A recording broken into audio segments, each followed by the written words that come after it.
Aujourd'hui dans le Plectroscope, Shining, ou le film où Jack Nicholson a l'air encore plus cinglé que d'habitude. C'est l'histoire de Jack Torrance, un écrivain qui marche pas fort, donc qui cherche du boulot et devient gardien d'un hôtel. Oh, vous savez, l'Overlook, c'est l'hôtel classique, hein.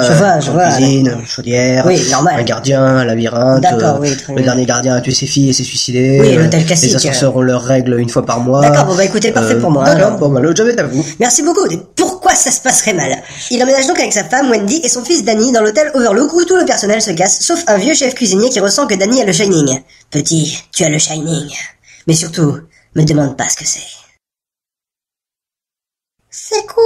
Et putain, bon le Shining ça te permet de voir quand les ascenseurs saignent, tu vois le passé, le présent, le futur, et en plus tu sais épeler Engelbert Humperdinck à l'envers, mais ça sert à rien pour le film. Ah.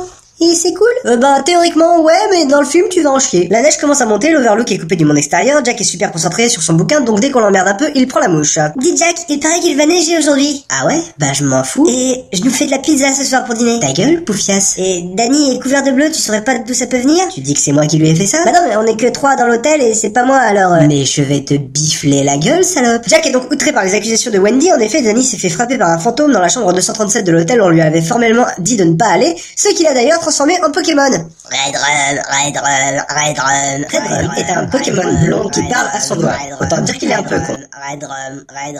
Jack va donc se réfugier d'abord dans la salle de bal où il tchatche avec un barman imaginaire, puis dans la chambre 237 où il voit une jolie madame qui se transforme en vieille femme défraîchie et croûteuse dès qu'il l'étreint. Il part donc, retourne dans la salle de bal, désormais plein de monde imaginaire des années 1920, et croise son prédécesseur, celui qui a tué sa famille et s'est suicidé.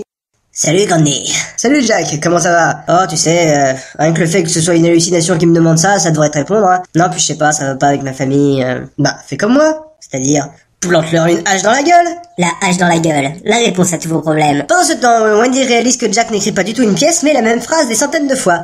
I'll work and no play makes Jack a dull boy. I'll work and no play makes Jack a dull boy. I'll work and no play makes Jack a dull boy. I'll work and no play makes Jack a dull boy. I'll work and no play makes Jack a dull boy. I'll work and no play makes Jack a dull boy. I'll work and no play makes Jack a dull boy. I'll work and no play makes Jack a dull boy. I'll work and no play makes Jack a dull boy. I'll work and no play makes Jack a dull boy. I'll work and no play makes Jack a dull boy. I'll work and no play makes Jack a dull boy. I'll work and no play makes Jack a dull boy. I'll work and no play makes Jack a dull boy. I'll work and no play makes Jack a dull boy. I'll work and no play makes Jack a dull boy. I'll work and no play makes.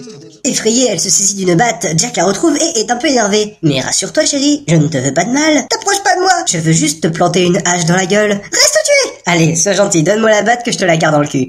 D'accord, tiens.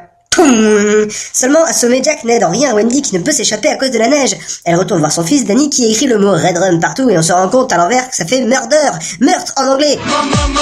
Bref, Danny parvient à aller à l'extérieur, Jack l'y suit mais le gamin parvient à semer son père dans un labyrinthe qui finira par congeler Jack qu'on retrouve à la fin du film sur une photo mettant en scène les gens du bal des années 20. Enfin,